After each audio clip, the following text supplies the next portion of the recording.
اعوذ باللہ السمیع العلیم من الشیطان اللعین الرجیم بسم اللہ الرحمن الرحیم الحمد للہ کاشف الکروب وعالم الغیوب والمطلع علی اسرار القلوب والمنزہ عن الجہات والنقائص والعیوب والمستغنی عن الملبوس والمشروب والمطعوم غالب بعزته غیر مغلوب ظاہر بدلائلہ غیر محجوب والصلاة والسلام والتحیۃ والاکرام علی الرسول الثقلین محبوب رب المشرقین والمغربین ووسیلتنا فی الدارین جد الحسن والحسین ابی القاسم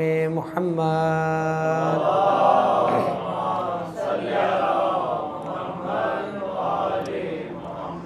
وآلہ الطیبین الطاہرین المعصومین المظلومین المنتجبین المنتخبین اما بعد فقد قال اللہ سبحانہ وتعالی فی محکم کتابہ المجید وفرقانہ الحمید وقولہ الحق بسم اللہ الرحمن الرحیم ربنا انی اسکنت من ذریتی بواد غیر ذی زرع عند بیتک المحرم ربنا لیقیموا الصلاة واجعل افئدة من الناس تہوی الیہم وارزقہم من الثمرات لعلہم یشکرون۔ صلوات پڑھیں محمد والے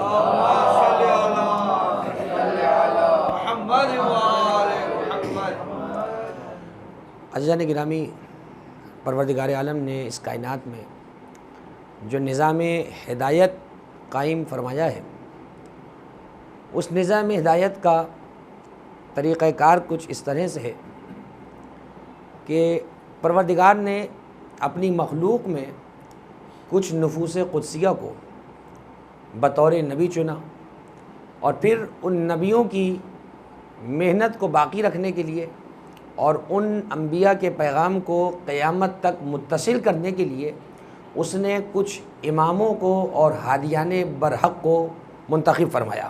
یہ اس کا طریقہ نظام ہدایت ہے جو بہت واضح اور بہت آشکار ہے۔ انبیاء کی تعداد اس نے 1,24,000 کے قریب قرار دی اور ائمہ کی تعداد اس نے بڑی گنی چنی آپ حضرات کے جو سامنے ہے وہ قرار دی۔ اور پروردگار نے انبیاء کے زمانے میں کوئی ایسی حجت، کوئی ایسا مسئلہ اور کوئی ایسا عذر اور بہانہ کسی شخص کے لیے نہیں چھوڑا کہ کوئی شخص صبح قیامت تک یہ کہہ سکے کہ فلاں مسئلہ تو میرے اوپر واضح نہیں ہے، یا فلاں مسئلہ تو مجمل ہے، مبہم ہے، میں فلاں مسئلے کے بارے میں وہم میں پڑھا ہوا ہوں۔ یہی سبب ہے کہ وہ قرآن جس کا تعلق امت خاتم سے تھا، اس کتاب کے اندر وہ آدم کا تذکرہ بھی کرتا ہے جس کا تعلق براہ راست امت خاتم سے کوئی نہیں ہے۔ یعنی جو خاتم الانبیاء کی امت ہے، رسول اللہ کی امت ہے، اس کا براہ راست اگر آپ دیکھیں تو آدم علیہ السلام کے قصے سے کیا واسطہ ہے، لیکن سورہ بقرہ کے اندر بڑے شد و مت کے ساتھ وہ آدم کے قصے کو بیان کرتا ہے۔ بھئی خاتم کی امت کا نوح کے طوفان سے کیا تعلق، لیکن نوح کے طوفان کو بڑے شد و مت کے ساتھ قرآن میں تذکرہ کرتا ہے۔ کیا تعلق ہے ابراہیم اور نمرود کے قصے کا خاتم کے ماننے والوں سے، لیکن وہ ابراہیم کے تذکرے کو قرآن میں بیان کرتا ہے اور بڑے دھڑلے کے ساتھ سورہ ابراہیم کو قرآن نے پورا سورہ بنا کے رکھ دیتا ہے۔ کیا تعلق براہ راست موسیٰ کے قصے سے، کیا تعلق براہ راست، میرے لفظ براہ راست کو محفوظ رکھیے گا، براہ راست کیا تعلق عیسیٰ علیہ السلام کے قصے سے کہ انہیں 7ویں آسمان پہ اٹھایا ہو یا 6ٹھے آسمان پہ اٹھایا ہو۔ لیکن جب ہم اس امت میں نگاہ دوڑاتے ہیں اور جب ہم اس امت کے معاملات کو دیکھتے ہیں تب ہمیں سمجھ میں آ جاتا ہے کہ کیوں اللہ نے انبیاء کے قصوں کو قرآن میں ذکر کیا، تاکہ ان قصوں کے ذریعے پروردگار اس امت کے مسائل کو حل کرتا چلا جائے اور دلائل کے طور پہ پیش کرتا چلا جائے۔ مثلا آپ یہ دیکھیے کہ پروردگار عالم نے ہر نبی کو رسول نہیں کہا۔ آپ جانتے ہیں کہ نبی عام ہوتا ہے، رسول کا مرتبہ خاص ہے۔ یعنی یہ مطلب کیا ہوا، نبی عام ہے رسول خاص ہے؟ ہر نبی رسول ہو ایسا نہیں ہے، لیکن ہر رسول کے لیے نبی ہونا ضروری ہے۔ ایسا ہے کہ نہیں ہے؟ انبیاء 1,24,000، رسول 313. تو نبوت کا عہدہ عام، رسالت کا عہدہ خاص. ہر نبی کو وہ رسول نہیں کہتا اور ہر رسول کو وہ امام نہیں کہتا ہے. ہر رسول کو وہ امام نہیں کہتا ہے اور سارے رسولوں کو برابر بھی نہیں کہتا ہے. 313 کے اندر اس نے 5 کا انتخاب فرمایا جن کو اولو العزم کہہ کے بچپن میں یاد کرایا گیا ہے. اولو العزم کتنے؟ 5. نوح، ابراہیم، موسیٰ، عیسیٰ اور خاتم الانبیاء کے 5 اولو العزم ہیں. 1.25 لاکھ سب کے سب رسول نہیں، 313 سب کے سب اولو العزم نہیں. اولو العزم 5 کے 5 برابر نہیں. خاتم الانبیاء کو آخر میں ہونے کے بعد سب سے بڑا مرتبہ عطا کیا. یعنی اللہ سمجھانا یہ چاہتا ہے کہ رتبے میں مؤخر ہونا، گنتی میں مؤخر ہونا رتبے میں مؤخر ہونے کی دلیل نہیں بن سکتا. جیسے مصطفیٰ 1.25 لاکھ کے بعد سب کے سردار ہیں، ویسے علی کو چاہے جس درجے پہ رکھو، علی کا مرتبہ وہی ہے جو کتابوں میں قرآن مجید کا مرتبہ ہے. اس کو محفوظ فرمائیے گا. توجہ فرمائیے آپ نے. تو دیکھیے جو خدائی شخصیات ہوتی ہیں، جو الہی شخصیات ہوتی ہیں، وہ نمبرنگ کی محتاج نہیں ہوتی ہے کہ ان کی کچھ نمبرنگ ہو. نمبرنگ کے چکر میں تو وہ پڑے کہ جو آتا ہی ووٹ کا نمبر لے کر ہے، لیکن جس کا انتخاب اللہ کی طرف سے ہوتا ہو اسے کسی کے آنے جانے کی فکر نہیں ہے. آج آپ دیکھ لیں کھلبلی صبح سے سب نکلے ہوئے ہیں ریلی کے لیے، ہر کوئی اپنے ووٹ بچا رہا ہے. اسے معلوم ہے میرے ووٹ کم ہوئے تو اسمبلی سے دھکے کھا کے نکال دیا جائے گا. یہ ہے کمزور حکومت جو ووٹوں کے لیے بھیک مانگتی ہے اور ووٹوں کے لیے کالے کو سفید، سفید کو کالا کہتی ہے. اسی لیے اللہ نے امام کو الہی طاقتوں سے مزین کیا ہے. ساری دنیا بھی الگ ہو جائے، امام کا اقتدار ہی رہتا ہے. اسی لیے ہمارے یہاں امام ووٹنگ سے نہیں بنتا ہے، امام ہمارے یہاں سلیکشن سے نہیں بنتا ہے، بلکہ امام نص سے الہی سے بنتا ہے. وہ بتاتا ہے، بناتا وہ ہے، بتاتا نبی ہے. تو اسی طرح غدیر کے اندر بتایا بنایا اللہ نے تھا، بتایا مصطفیٰ نے تھا. اب آپ دیکھیے پروردگار نے ہر نبی کو امام نہیں کہا، لیکن جس نبی کا تذکرہ ابھی میں نے کیا اور جس نبی کے نام سے منسوب سورہ کو میں نے ابھی پڑھا ہے، سورہ ابراہیم قرآن کا 13واں سورہ ہے اور اس 13ویں سورہ کی 37ویں آیت ہے جسے میں نے اس مختصر سی گفتگو کے لیے سرنامہ کلام کے طور پہ تلاوت کیا ہے. ابراہیم العزم، صاحب شریعت، خلیل، رسول، نبی، بڑے مرتبے والا یہ پیغمبر جس سے نسل رسالت آگے بڑھی اور نسل رسول جو پہنچی ہے وہ ابراہیم علیہ السلام کے ذریعے سے ہی پہنچی ہے، اسماعیل کے ذریعے سے ہوتی ہوئی. ابراہیم علیہ السلام کے لیے وہ قرآن میں کہتا ہے انی جاعلک للناس اماما. یہ ذہن میں رہے کہ ایک امام کی مجلس ہے اور ہمیں ہمارے بڑوں نے یہی بتلایا ہے کہ نبی کے وسیلے کے بغیر امام تک جایا نہیں جا سکتا. تو اسی لیے میں نے موسیٰ تک جانے کے لیے ایک نبی کو ہی وسیلہ بنایا ہے. موسیٰ بن جعفر تک جانے کے لیے ایک نبی کو میں نے وسیلہ بنایا ہے. ابراہیم علیہ السلام کو اللہ قرآن میں کیا کہتا ہے؟ انی جاعلک للناس اماما، میں تمہیں لوگوں کا امام بنا رہا ہوں. دیکھیے ایک لفظ نبی، ایک لفظ امام، دونوں عربی کے. نبی کا لفظ نکلا ہے نبا سے. نبا کہتے ہیں خبر کو. اما یتساءلون عن النبأ العظیم، یہ تجھ سے بڑی خبر کے بارے میں پوچھ رہے ہیں اور پوچھتے رہیں گے. نبا خبر، نبی اسی کا سبجیکٹ یعنی خبر دینے والا. نبی کو نبی اس لیے کہا جاتا ہے کیونکہ وہ رب سے خبر لے کے بندوں کو دیتا ہے. اور رسول جب وہ اس خبر کو آگے پہنچائے تو وہ میسنجر بن جاتا ہے. پیغمبر کو انگریزی میں میسنجر ہی تو کہا جاتا ہے. یہ آپ کا جو میسنجر ہے اس کا کام کیا ہے؟ ادھر کے پیغام کو ادھر پہنچانا. اور عربی میں میسج کو رسالہ کہا جاتا ہے اور رسالت کو رسالت اسی لیے کہتے ہیں، وہ پیغام ہوتی ہے، پہنچانے والا میسنجر ہوتا ہے. ابراہیم رسول بھی ہے، نبی بھی ہے. اب ابراہیم کی کوئی ادا اللہ کو بڑی پسند آئی کہ بیٹے کے گلے میں چھری رکھی ہوئی ہے، کہنے لگا انی جاعلک للناس اماما، جاؤ تمہیں لوگوں کا امام بنا رہا ہوں.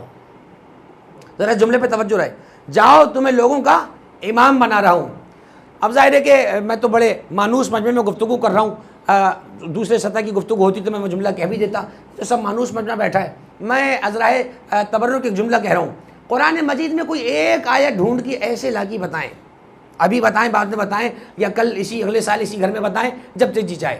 ایک آیت ایسی ہو جس میں کسی نبی نے اپنی ذریت میں نبوت کے چلتے رہنے کی دعا مانگی ہو. ایک آیت. اوپن ٹائم آپ حضرات کے پاس ہے، ایک آیت بھی قرآن میں ایسی نہیں ملے گی کہ کسی نبی نے عہدہ نبوت کو ذریت میں جاری رکھنے کی تمنا کی ہو. لیکن امامت کی آیت اگر میں دکھا دوں، اگر میں امامت کی آیت دکھا دوں تو یہ نہ کہنا قرآن شیعوں کا ہے، اس لیے کہ ہمارا ہی ہم نے دیکھا ہے جب ہم کوئی چیز ثابت کریں تو کہتے ہیں تو شیعوں کا ہے، یہ تو شیعوں کا ہے. ابراہیم علیہ السلام کو اللہ نے کہا انی جاعلک للناس اماما، میں تمہیں لوگوں کا امام بنا رہا ہوں. قال ومن ذریتی، کہنے پروردگار کیا میری ذریت میں امامت چلے گی؟ توجہ کیجیے گا، کیا میری ذریت میں امامت چلے گی؟ دیکھیے اب اس کے دو انداز ہیں. کوئی صاحب مجھ سے کہ مولانا آپ کے پاس بلو بال پوائنٹ ہے، میں کہوں میرے پاس کالا بال پوائنٹ موجود ہے. وہ پوچھ رہا مولانا آپ کے پاس بلو بال پوائنٹ ہے، میں کہا میرے پاس کالا بال پوائنٹ موجود ہے. اس کا مطلب کیا ہوا؟ الگ سے کہنا نہیں پڑے گا میرے پاس بلو بال پوائنٹ موجود نہیں ہے، بلیک بال پوائنٹ موجود ہے. یہ فصاحت کے خلاف ہوتا ہے، اسے کہتے ہیں لمبا کرنا، یہ بیکار ہے.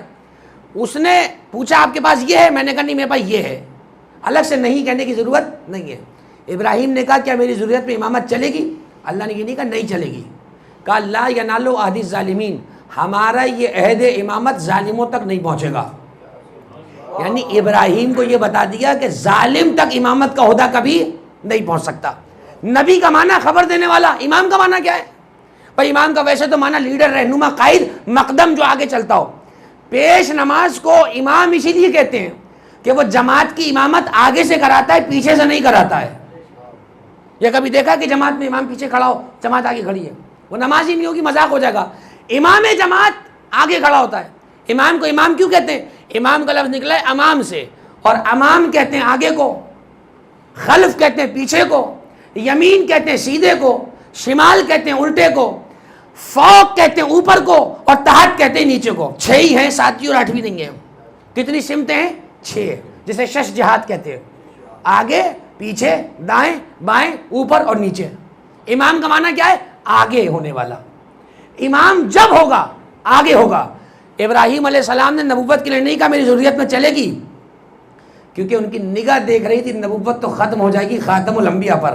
کوئی ایسا عہدہ اولاد کے لیے مانگے کہ قیامت کی صبح تک وہ عہدہ متصل ہوتا چلا جائے. ابراہیم اپنی ضروریت میں مہدی کو دیکھ چکے تھے، لہذا اپنی ضروریت میں امامت کی دعا مانگ کے بتایا کہ امامت وہ عہدہ ہے کہ جو دعاؤں سے ملتا ہے، بزرگوں کے مشورے سے نہیں ملتا ہے. ایسا نہیں ہے کہ کسی کمیٹی کے 6-7 بزرگ مل کر جو ہے وہ کسی کو امام ڈکلیئر کر دیں، ایسا نہیں ہے. ورنہ اگر ایسا ہوتا تو امام مہدی کب کے ڈکلیئر ہو گئے ہوتے، آ گئے ہوتے. اس لیے کہ بڑے اس وقت بزرگ موجود ہیں، کہیں سے بھی اعلان ہو جاتا صاحب یہ امام مہدی ہے، اور کسی کا انتظار کرنے کی ضرورت نہیں ہے. لیکن امام مہدی کسی کی کلیئرفیکیشن سے نہیں بنتا ہے، وہ تو اللہ کی مرضی سے آئے گا. تو جب 12واں آپ کی مرضی سے نہیں آ سکتا تو پہلا آپ کی مرضی سے کیسے بن سکتا ہے؟ اللہ کا طریقہ یہ ہے کہ پہلا بھی ہماری مرضی سے بنے گا، 12واں بھی ہماری مرضی سے بنے گا. ایک صلوات پڑھیں محمد و آل محمد پر.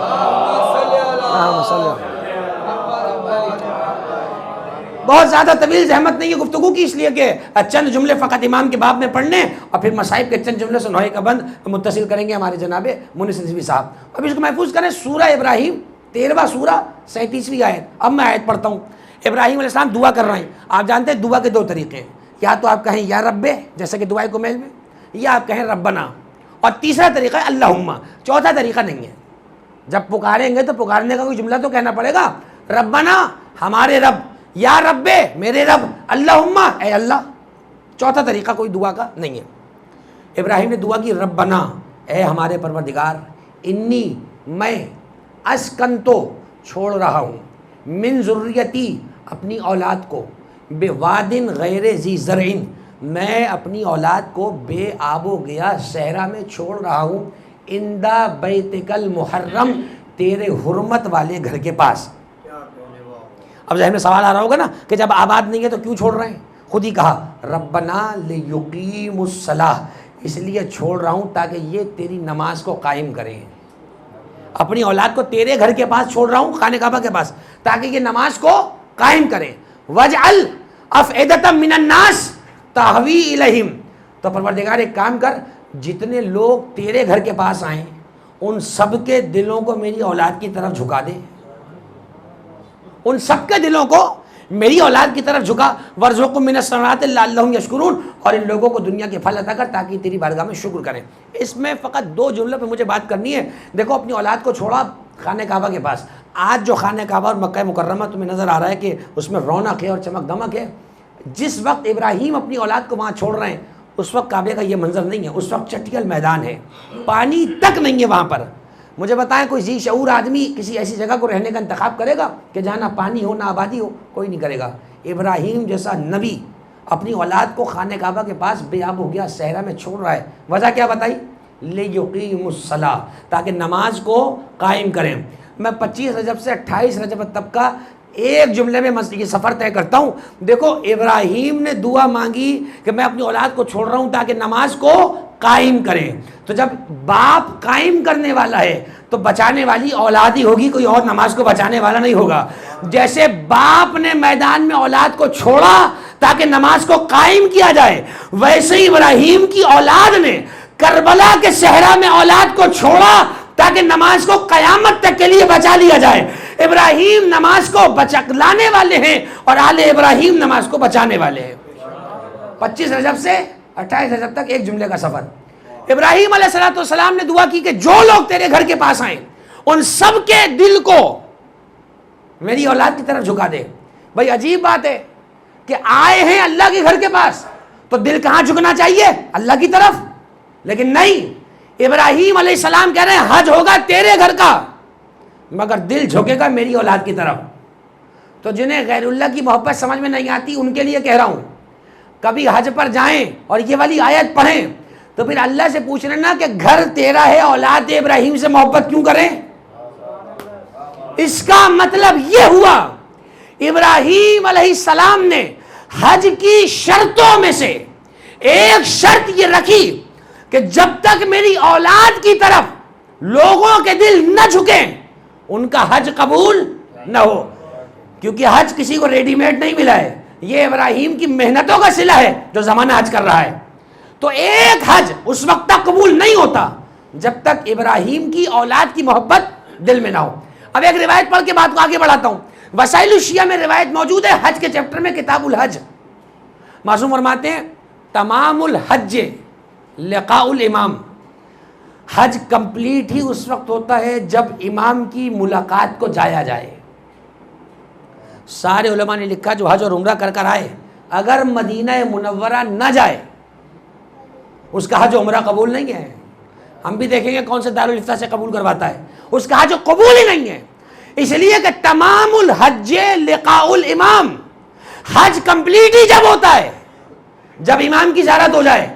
اسی لیے ائمہ کے اصحاب کا طریقہ کار یہ ہوتا تھا کہ حج کرتے تھے مدینہ منورہ میں، امام کی خدمت میں حاضر ہوتے تھے، اپنی نصرت، حمایت اور ولایت کو امام معصوم پر پیش کرتے تھے اور کہتے تھے مولا آپ ہم سے راضی ہیں، آپ ہمارے اس عقیدے کو قبول کرتے ہیں؟ امام ہاں کرتے تھے تو حج قبول ہو جاتا تھا۔ اس کا مطلب یہ ہوا کہ اگر کوئی چاہتا ہے کہ اس کا حج قبول ہو تو ضروری ہے کہ معرفت امام زمانہ پہلے دل میں پیدا ہو۔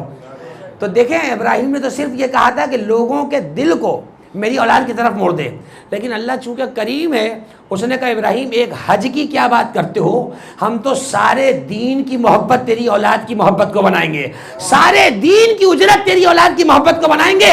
سورہ شورى میں آواز دے کے کہا قل لا اسألکم علیہ اجرا الا المودۃ فی القربى، پورے دین کا بدلہ حج دین میں ہے یا نہیں ہے، پورے دین کا بدلہ یہ ہے ابراہیم کی ذریت سے محبت کی جائے، ابراہیم کی اولاد سے محبت کی جائے۔ آج جس امام کا تذکرہ سننے بیٹھے ہیں یہ اولاد ابراہیم نہیں تو کون ہے؟ یہ اولاد ابراہیم ہی تو ہے۔ بھائی یہ سب اولاد حسین کی، حسین اولاد فاطمہ کی، فاطمہ اولاد رسول اللہ کی، اور رسول اللہ اولاد اسماعیل کی، اور اسماعیل بیٹا ابراہیم کا۔ تو یہ ہے وہ ساری ذریت ابراہیم کہ اگر ان کی محبت دل میں نہ ہو تو ایک حج نہیں پورا دین کھٹائی میں پڑ جاتا ہے، پورا دین خطرے میں پڑ جاتا ہے۔ یہ جو مجلس اعزاں قریہ قریہ کوچہ با کوچہ منعقد ہوئی اور ہر سال کی طرح شایان نشان طریقے سے ذکر باب الحوائج ہوا، اس کا مقصد یہ تھا کہ اس مجلس کے ذریعے امام زمانہ سے اپنی حمایت اور نصرت اور اطاعت و محبت کا اعلان کر دیا جائے۔ اے مولا معصوم کا فرمان یہ ہے کہ امام سے ملاقات کے بعد حج مکمل ہوتا ہے، لیکن ہم تجھ سے ملاقات کہاں کریں، اس لیے کہ تو غیبت میں ہے۔ خود امام نے کہا پتہ تو ہم نے تمہیں بتایا ہوا ہے کہ ہم کہاں ہوتے ہیں، بس اگر ہم سے ملاقات کرنا چاہتے ہو ہمارے ذکر کا فرش بچھاؤ، جب فرش بچھاؤ گے ہم تم سے خود ملاقات کرنے کو چلے آئیں گے۔ ایک صلوات بھیج دیں محمد وآل محمد کے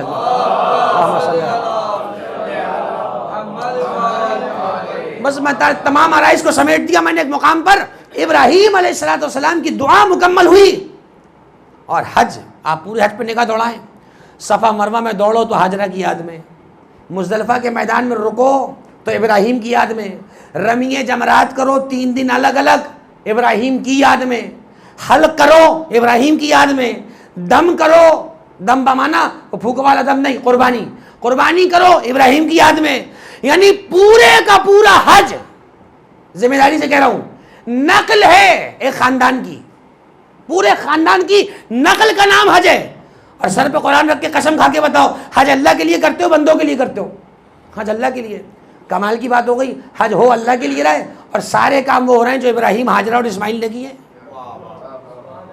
کچھ لوگوں کو منہ چلانا چاہتا ہے پروردگار، تمہیں بڑا شوق ہے نا اللہ کی عبادت کرنے کا، جاؤ ہم اپنی عبادت کروائیں گے ہی جب درمیان میں ابراہیم اور ہاجرہ اور اسماعیل آ جائے۔ ایک جملہ کروں، طواف جب آپ کرتے ہیں حتیم بنا ہوا ہے، الگ سے جو ایک باؤنڈری نظر آتی ہے وائٹ، اسے کہتے ہیں حتیم۔ معلوم ہے حتیم کیا ہے؟ قدیم زمانے میں نشاندہی کے لیے کہ چونکہ وہاں اسماعیل کی قبر تھی، اس کی نشاندہی کے لیے حتیم کو بنایا گیا۔ پوچھیں علماء سے، پڑھیں توجیحات المسائل کو، علماء نے لکھا کہ طواف اندر سے نہیں ہوگا، حتیم کے باہر سے ہوگا۔ کہاں ہے وہ جنہیں قبروں سے مصیبت آتی ہے؟ اللہ کے گھر میں اللہ نے اسماعیل کی قبر بنائی، اور طواف خانہ کعبہ اسماعیل کی قبر سے باہر بنا کے بتایا کہ بے وقوف کی قبر پرستی نہیں ہے بلکہ اللہ والوں کی قبر کی تعظیم ہے۔ تم اسماعیل کی قبر کے چکر لگاؤ تو حج بن جاتا ہے، ہم حسین کی قبر کو چومے تو بدعت کہاں سے ہو جاتا ہے؟ مجھے فرمایا آپ جائیں پوچھیں علماء سے۔ اللہم صلی علی خدا آپ کو کوئی غم نہ دے سوائے غم حسین کے، بس کہ جملہ پہنچ جائے اور یہیں پہ بات کو سمیٹ دیا جائے گا۔ یہ ہے پروردگار کا انتظام جو اس نے قرآن مجید میں کیا ہے۔ ایسا رستہ بند کیا ہے، بند گلی میں کھڑا ہے مسلمان، جائے تو کہاں جائے؟ آگے سوائے جہنم کی کچھ نہیں، پیچھے آل محمد، اور آل محمد سے آگے بڑھنے کا انجام یہی ہوتا ہے کہ پیچھے آنا پڑتا ہے۔ اور یہ پریکٹس نبی کروا چکے تھے علی کے زمانے میں، جو آگے نکل گئے کہا اتنے اچھے ہیں ان کو پیچھے بلاؤ، جو پیچھے رہے ان کو کہا آگے بلاؤ۔ علی نہج البلاغہ میں فرماتے ہیں نحنو النمط الوسط، ہم وہ درمیانی نقطہ ہیں، جو ہم سے آگے بڑھ گیا ہے اسے پیچھے آنا پڑتا ہے، اور جب پیچھے رہ گیا اسے آگے آنا پڑتا ہے۔ اس لیے کہ کعبہ جا کے طواف نہیں کراتا، آگے کعبے کا طواف کیا جاتا ہے۔ امامت مثل کعبہ ہے، علی کو تو مثل کعبہ کہا گیا۔ علی تو کعبے کی طرح ہے، تیرا طواف ہوگا تو جا کر طواف نہیں کرے گا، تیری آ کر بیعت ہوگی تو جا کر دروازے پہ بیعت نہیں مانگے گا۔ یہ ہے امامت کا قدر مرتبہ۔ آج جس امام کا ذکر سن رہے ہیں اس کا مزاج بھی کچھ ایسا ہی ہے، نام موسیٰ ہے تو کیا ہوا، رگوں میں خون مصطفیٰ کا مرتضیٰ کا دوڑ رہا ہے۔ قزم غیث کی منزل پر یہ امام کاظم الغیظ جسے کہا گیا، غضب کو پی جانے والا، اور کثرت تجاوز کی وجہ سے ان کو کاظم کہا۔ بہت زیادہ تجاوز کرتے تھے، معاف کرتے تھے، اس کو بھی معاف اس کو بھی معاف۔ علماء نے لکھا کہ اس قدر حلیم الطب تھے، اس قدر بردبار تھے، اس قدر ساکن الطب تھے، طبیعت میں سکون تھا۔ بھائی کیوں نہ ہو، جو نفس مطمئنہ کی اولاد ہو ان کو سکون نہ ہو تو کس کو سکون ہوگا؟ جن کا نام لے کر ہمیں سکون آ جاتا ہے، بتاؤ وہ خود کتنا سکون کی منزل پر ہوں گے؟ ایسا ہے کہ نہیں ہے؟ اگر نہیں تو تجربہ کر کے دیکھو، پڑھو تسبیح 100 مرتبہ، یا سیدی یا مولائی یا موسیٰ بن جعفر باب الہوائی یدرکنی۔ مشکلیں رستہ نہ دیں تو موسیٰ بن جعفر کا عزادار نہ کہنا، مشکلیں رستہ نہ بتائیں۔ اللہم صلی علی محمد وعجل فرجہ۔ بس میرے عزیزو، یہ ہے 7ویں امام کی شخصیت، یہ ہے 7واں امام کہ جو عصمت کے 9ویں درجے پر ہے، امامت کے 7ویں درجے پر ہے۔ پوری زندگی امام کی اٹھا کے مدینے میں رہے تو عفو درگزر، معاف کر دینا، معاف کر دینا۔ کنیز سے اگر کھانے کا برتن ابا کے دامن پہ گر گیا تو کنیز کب کپانے لگی۔ یہ واقعہ چوتھے امام کے حوالے سے بھی، ساتویں امام کے حوالے سے بھی ہے۔ جیسے ہی کنیز نے گھبرا کر دیکھا کہ شاید اب یہ مجھے ڈانٹیں گے، امام نے جیسے اس کو دیکھا فرمایا کہ جو لوگ غصے کو پی جاتے ہیں اور لوگوں کو معاف کر دیتے ہیں، اللہ ایسے لوگوں کو پسند کرتا ہے۔ جیسے ہی کنیز نے دیکھا کہ یہ تو قرآن کی آیت پڑھ رہے ہیں، اس کے بعد کنیز نے کہا کہ میں آپ سے اللہ کی پناہ چاہتی ہوں۔ فرمایا جا، اب تجھے موسیٰ بن جعفر نے آزاد کر دیا ہے۔ ہم اللہ کی راہ میں جسے معاف کر دیں اسے اپنے پاس نہیں رکھتے بلکہ آزاد کر دیتے ہیں۔ یہ وہ گھرانہ ہے جس نے اپنے چاہنے والوں کو آزاد کیا ہے۔ مجھے بتاؤ وہ کس طرح سے مسلمان کہے جا سکتے ہیں جنہوں نے نور خدا کو سلاخوں میں بند رکھ کر یہ چاہا کہ اس کی روشنی کو محدود کر دیا جائے، لیکن وہ آل محمد ہیں کہ جن کا نور جتنا چھپایا جائے اتنا بڑھتا ہے۔ کہا تھا نا اقبال نے، نور خدا ہے کفر کی حرکت پہ خندہ زن، پھونکوں سے یہ چراغ بجھایا نہ جائے گا۔ زمانہ گزر گیا، آل محمد کا چراغ آج بھی جگمگا رہا ہے، اس لیے کہ یہ چراغ الہی مشیت سے روشن ہے، بلکہ دنیا کو روشنی تقسیم کر رہا ہے۔ میرے عزیزو، ساتویں امام کی سیرت کا ایک بڑا اہم گوشہ، اور وہ تھا اپنے چاہنے والوں سے مواسات اور ہمدردی۔ بس یہی پیغام ہے، یہی آخری جملہ ہے فضائل کا۔ جتنے ہم لوگ بیٹھے، ظاہر ہے کہ میں نوجوانوں سے مخاطب ہوں، براہ راست بزرگ میرا اول مخاطب نہیں ہے، میں جو نوجوانوں سے مخاطب ہوں، تو اس 50-60 سال کے منصب پر اترانے کی ضرورت نہیں ہے۔ اس منصب کو آل محمد کی دین سمجھنا، اس منصب کو آل محمد کی عطا سمجھنا۔ میں بڑے دھڑلے کے ساتھ یہ جملہ بیان کرنے کی پوزیشن میں ہوں اس وقت۔ ہمارے علماء نے صراحت سے لکھا کہ اگر حکومت غیر امام کی ہو، امام کی نہ ہو، یعنی اب امام کے علاوہ جس کی بھی ہو، کوئی بھی ہو، کہیں کی بھی ہو، اسلامی ہو یا غیر اسلامی ہو، امام کے علاوہ جو حکومت ہے اس کے سرکاری معاملات میں مداخلت یا شمولیت کی اجازت اس وقت ہے، یہ شرط ہے ساتویں امام کی سیرت میں، جب تم یہ عہد کرو کہ ہمارے چاہنے والوں کے لیے آسانیاں پیدا کرو گے۔ یہ پیغام ہے ساتویں امام کا جوانوں کے لیے خصوصیت سے۔ اللہم صلی علی محمد و آل محمد وعجل فرجہ۔ ساتویں امام کا ہونہار صحابی، بڑا ٹیلنٹڈ، علی ابن یقطین رحمۃ اللہ علیہ، موسٹ ٹیلنٹڈ، خالی ٹیلنٹڈ نہیں، حکومت پیچھے پھر رہی ہے مملکت کی وزیر وزارت لے کر، اور وہ ہے کہ امام موسی کاظم کے پیچھے پیچھے چل رہا ہے۔ ایسے چاہیے آل محمد کو، عہدہ دے کر آل محمد کے مذہب سے ہٹ کر نمازیں پڑھنے والے آل محمد کو نہیں چاہیے۔ جہاں ذرا سے 4 ووٹ دیکھے تو نماز کو بدل لیا اور سلام پھیرنے سے منہ پھرانے پر آ گئے، ایسے شیعہ آل محمد کو نہیں چاہیے۔ علی ابن یقطین نے کہا مولا حکومت پیچھے پڑی ہے، بڑا پریشر ہے۔ امام نے کہا نہیں، 3 دن تک دروازے پہ آتا رہا، امام نے منع کیا، چہرے پہ ناگواری کے آثار تھے۔ تیسرے دن آیا، کہنے لگا مولا کیا ہی اچھا ہو کہ اگر میں لگ جاؤں تو آپ کے چاہنے والوں کے کچھ مسائل حل ہو جائیں۔ اس پہ بڑا اعتماد ہے ہارون کو۔ جیسے ہی جملہ امام نے یہ سنا، ذرا ایک جملے کو محسوس کرنا، ایک جملہ بتلانے کا نہیں، محسوس کرنے کا ہے دل کے اندر، کتنا اطمینان ملا ساتویں امام کو سن کر کہ ہمارے چاہنے والوں کے لیے حکومت میں کوئی آسانی پیدا ہو سکتی ہے۔ وہ امام جو 3 دن سے منع کر رہا تھا متوجہ ہوئے، کیا کہا اگر میں حکومت میں لگ جاؤں آپ کے چاہنے والوں کے لیے کچھ آسانیاں کروں تو کیا اجازت ہے؟ چہرے پہ مسکراہٹ آئی، فرمایا اگر تو اس بات کی ضمانت ہمیں دے، یہ ہے شرط فقہا نے لکھا۔ ظالم حکومت، ظالم سے مراد نیزے بھالے چلانے والی نہیں، ظالم سے مراد آل محمد کے علاوہ کسی کی حکومت، چاہے بہت ہی اچھا ہو، بڑا امن و امان والا ہو، چونکہ حکومت کا حق سوائے آل محمد کے کسی کو نہیں ہے۔ جتنا سو کال پیسفل ہو، جتنا سو کال پڑھا لکھا کوئی امن و امان والا ہو، حکومت آل محمد کا حق ہے۔ فرمایا اگر تو ضمانت دیتا ہے کہ ہارون کے دربار میں بیٹھ کے ہمارے چاہنے والوں کے لیے آسانیاں کرے گا، جا تو موسیٰ بن جعفر تیرے لیے یہ نوکری حلال کرتا ہے۔ یہ ہے شریعت، اسے کہتے ہیں ولایت تشریعی۔ شریعت جسے آل محمد حلال کہتے وہ حلال ہو جائے، جا تجھے حلال کیا۔ زمانہ گزرتا رہا، لوگوں کے لیے آسانیاں پیدا ہوئی۔ ایک دن ایک چاہنے والا پہنچا علی ابن یقطین کے پاس، پروٹوکول آفیسر نے کہا ذرا مصروف ہیں، فلاں وفد ملنے آیا ہوا ہے، چلا گیا۔ کوئی بدتمیزی نہیں، کوئی دھکا مکی نہیں، کوئی بدتمیزی کسی قسم کی نہیں، چلا گیا۔ کام نہیں ہوا، منہ لٹکایا ہوا جا رہا ہے، پریشان ہے، چہرے پہ پریشانی ہے۔ رستے میں امام ہفتم اصحاب کے ساتھ آ رہے ہیں، چاہنے والے کو آتا دیکھا، وہ امام ہی نہیں جو اپنے چاہنے والے کا پریشان چہرہ دیکھے رکے نہ، وہی رک گئے۔ کہا کیا بات ہے، پریشانی چہرے پر کیوں ہے؟ کہا علی ابن یقطین کے پاس گیا تھا۔ کہا کیا ہوا؟ فرمایا اس کے حاجب نے کہا، پروٹوکول آفیسر نے کہا وہ کچھ کام میں مصروف ہے۔ روایت کا جملہ ہے، 14 ستارے سے لے کر اوپر تک کی ساری کتابوں میں یہ واقعہ ہے۔ امام علیہ السلام جس جگہ جا رہے تھے، فرمایا صاحب سے تم واپس جاؤ، میں کچھ دیر کے بعد مغرب کی جماعت میں ملتا ہوں۔ امام چھوٹے چھوٹے قدموں کے ساتھ بڑی پریشانی سے گھر پہنچے، مصلی بچھایا، خادم سے کہا اگر دروازے پر علی ابن یقطین آئے اس سے کہنا موسیٰ بن جعفر تجھ سے ملنا نہیں چاہتے۔ علی ابن یقطین کا وتیرہ تھا کہ روز جب اپنی نوکری سے آتا امام کے چہرے کی زیارت کو حاضر ہوتا۔ دق الباب ہوا، خادم آیا، وزیر مملکت دروازے پہ کھڑا ہوا ہے، آن ڈیوٹی، ایکس نہیں، آن ڈیوٹی۔ خادم نے کہا موسیٰ بن جعفر کا حکم ہے کہ آج علی ابن یقطین کو شرف باریابی نہ دیا جائے۔ علی ابن یقطین پریشان ہوا کہ مولا ناراض کیوں ہے، اجازت مجھے اندر آنے کی، سلام کیا؟ امام نے جواب سلام نہیں دیا، چہرے کو دیوار کی طرف گھما لیا۔ وہ پھر ادھر سے آیا، 3 مرتبہ امام نے ناگواری کا اظہار کیا۔ امام نے کہا کیا تو نے ہم سے یہ وعدہ نہیں کیا تھا کہ ہمارا کوئی چاہنے والا آئے گا تو اس کے کام کو منع نہیں کرے گا؟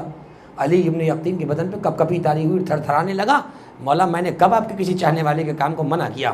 فرمایا میرا فلاں چاہنے والا مجھے ابھی راہ میں ملا، اس نے کہا کہ میں گیا تھا اور مجھے علی ابن یقطین سے ملنے نہیں دیا گیا۔ بس یہی فضائل ہیں، یہی مصائب ہیں، اگر آنکھیں وضو کر جائیں تو میں مصائب کے چند جملے پڑھ کے اتر جاؤں۔ علی ابن یقطین نے جیسی جملہ سنا اپنے افسران کو بلایا کہ جاؤ جتنے فوجی لے جا سکتے ہو لے جاؤ، اس بندے کو ڈھونڈ کر لاؤ جو ہمارے دروازے پر آیا تھا۔ اب تو پورے مدینے میں ڈھونڈ پڑ گئی، ڈھونڈا جا رہا ہے۔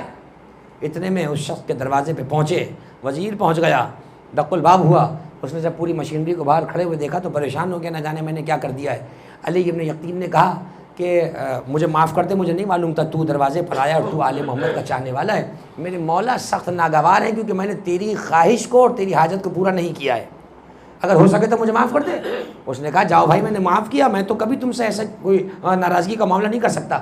علی ابن یقطین نے کہا ایسے نہیں، میرے مولا نے کہا ہے کہ کوئی ثبوت ایسا لے کر آ کہ موسیٰ بن جعفر وہ ثبوت دیکھے تو تجھے معاف کرے۔ کہا کیسا ثبوت چاہیے؟ علی ابن یقطین زمین پہ بیٹھے اپنے امامے کو اتارا، اپنا رخسار زمین پہ رکھا، کہا اگر اپنے جوتے کا نقش میرے منہ پہ بنا سکتا ہے تو بنا دے تاکہ میں یہ چہرہ امام کو دکھاؤں اور امام کی بارگاہ میں جانے کی اجازت مل جائے۔ ایک جملہ کہہ رہا ہوں، اگر ناگوار کہیں گزر جائے، جملہ کہیں پہنچ جائے تو مجھے معاف کریں، لیکن ضروری ہے، اس 12 اگست کے امامے کا حق ہے۔ روایت کا جملہ یہ ہے، امام کو وہ شخص برداشت نہیں جو ان کے چاہنے والے کے کام میں تاخیر کرے۔ ذرا سوچو، جو اپنی انا کے مسئلے کے لیے کسی مومن کا کام خراب کر دے، ہوتے ہوئے کام بگاڑ دیں، اس کے چہرے کو امام دیکھنا چاہیں گے؟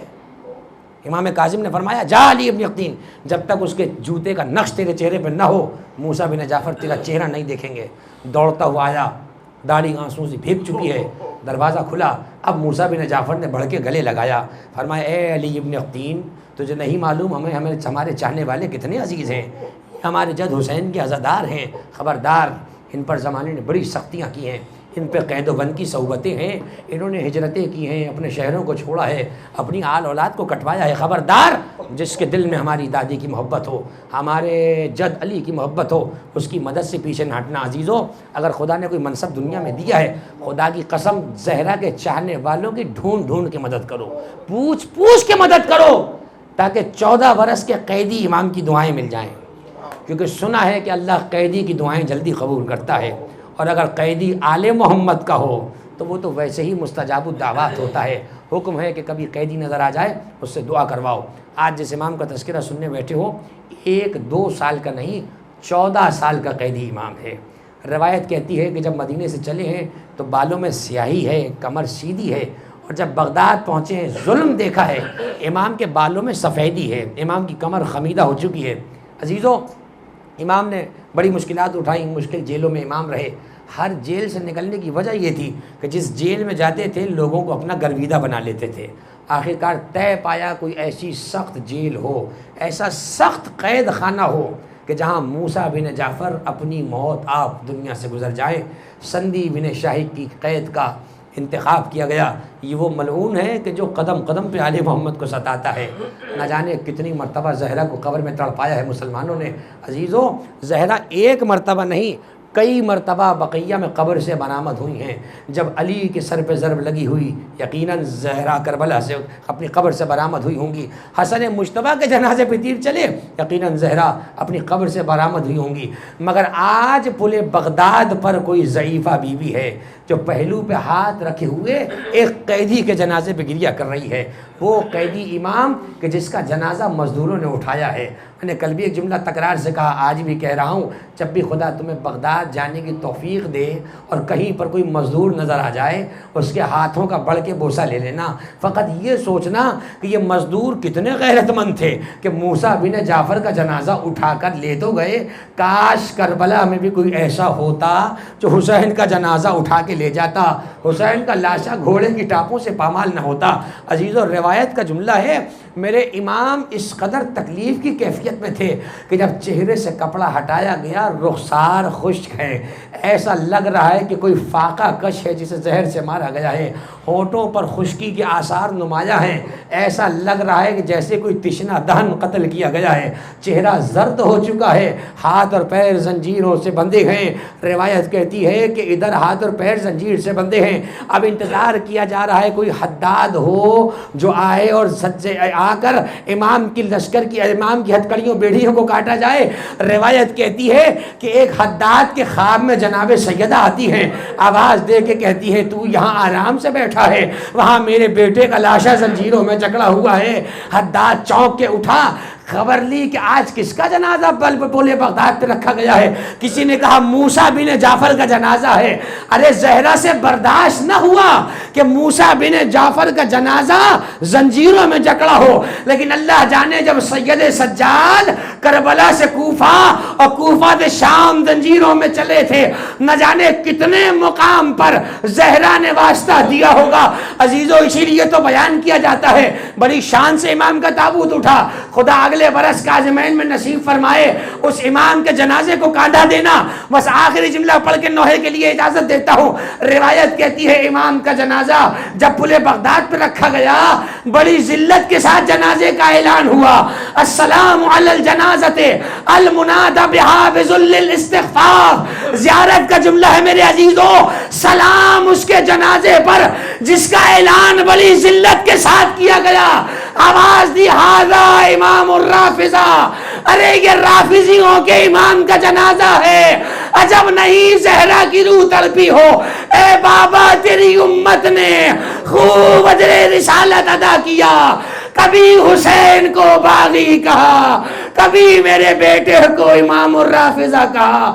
اے بابا تیری امت نے مجھے قبر میں چین سے نہ رہنے دیا، کبھی حسن کا جنازہ، کبھی حسین کا جنازہ، آج موسی کاظم کا جنازہ، مزدوروں کے کاندھوں پہ بغداد کی جا ولعنت اللہ علی القوم الظالمین۔